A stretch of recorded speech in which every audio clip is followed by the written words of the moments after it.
Magandang umaga po, midweek na at narito nang lagay ng ating panahon ngayong araw nga ng Miyerkules, February 12, 2025. Sa ating latest satellite images, makikita natin na patuloy pa rin yung epekto ng northeast monsoon o hanging amihan, partikular na sa may hilagang bahagi ng Luzon, habang yung shear line o ito yung banggaan ng malamig na hangin kung saan nagkakaroon nga ng mga kaulapan na nagdadala ng mga pag-ulan ay patuloy na nakakaapekto, partikular na sa may silangang bahagi ng Central at Southern Luzon. Samantala, may minomonitor tayo na low pressure area nagsimula kahapon. Nandito siya sa may labas ng Philippine Area of Responsibility at huling namataan may 280 kilometer or 260 kilometers kanluran, hilagang kanluran ng Pag-asa Island. Makikita natin na nasa labas nga ito ng Philippine Area of Responsibility at base sa pinakahuling datos natin, maliit yung tsansa na maging bagyo itong low pressure area habang ito'y kumikilos patungo sa may bahagi ng Vietnam. Makakaapekto na lamang ito or yung trough extension at mga kaulapan na dala ng low pressure area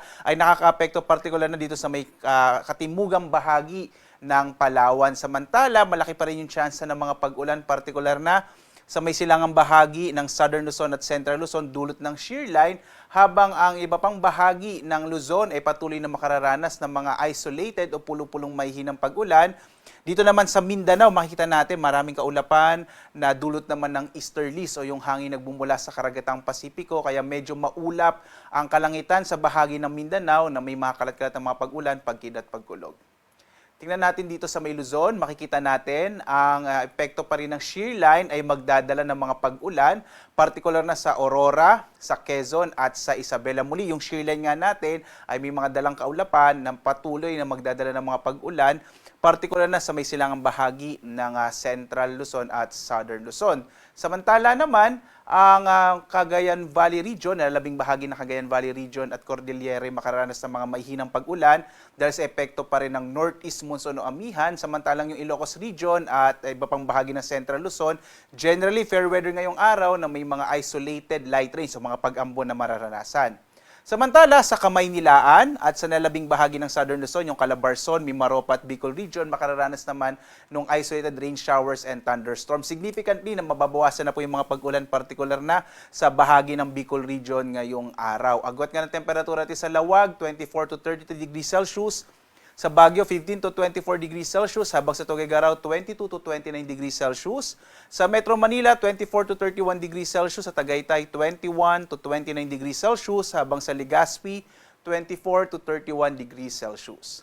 Dumako tayo sa Palawan, Visayas at Mindanao. Dito nga sa Palawan, nabanggit ko kanina, may low pressure area sa labas ng Philippine Area of Responsibility at yung trough o extension nito ang nagdadala ng mga pag-ulan, partikular na sa katimugang bahagi ng Palawan. Pero posible naman by tomorrow ay mawabawasan na yung mga pag-ulan dito sa may southern part ng Palawan.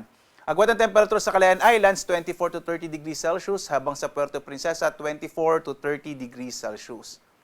Mga isolated rain showers and thunderstorms naman ang mararanasan sa malaking bahagi ng Visayas, dulot ng easterlies, at ang agwat ng temperatura natin sa Iloilo, 25 to 31 degrees Celsius, sa Cebu, 25 to 32 degrees Celsius, habang sa Tacloban, 23 to 32 degrees Celsius.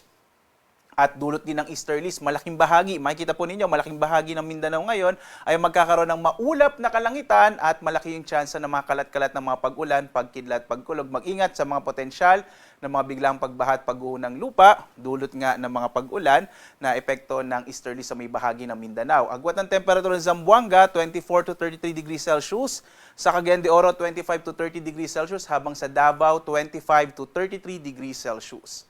At makikita nga natin, naglabas po ng weather advisory ang Pag-asa at pinapakita dito na may tsansa pa rin ng moderate to heavy o katamtaman hanggang sa kumisay malalakas sa mga pag-ulan. Ito ay epekto nga ng shear line kung saan may mga kaulapan na nagdadala ng mga pag-ulan sa Quezon Province at sa Aurora sa araw na ito. Pero nakikita naman natin by tomorrow significantly mababawasan na po yung mga pag-ulan sa may Aurora at Quezon. Pero mag-ingat pa rin sa potensyal ng mga flash floods o yung mga biglang pagbaha at landslide o pagguho ng lupa sa mga nabanggit na lugar dahil nga sa mga pag-ulan na dala ng shear line. Samantala, wala na po tayong nakataas na gale warning sa anumang bahagi ng ating bansa. Pero makikita natin, meron tayong inaasahan na katamtaman hanggang sa kung minsan ay maalong karagatan, partikular na sa may Hilaga at silangang baybayin ng Luzon. Mag-ingat po yung mga maliliit na sakyang pandagat at maliliit na mga bangka. Gayun din kapag may mga thunderstorm na kung minsan nagpapalakas ng alon ng karagatan sa ating kapuluan. Mag-ingat po yung mga maliliit na bangka. At ang araw natin ay sisikat mamayang 6:21 na umaga at lulubog, ganap na 5:59 ng gabi.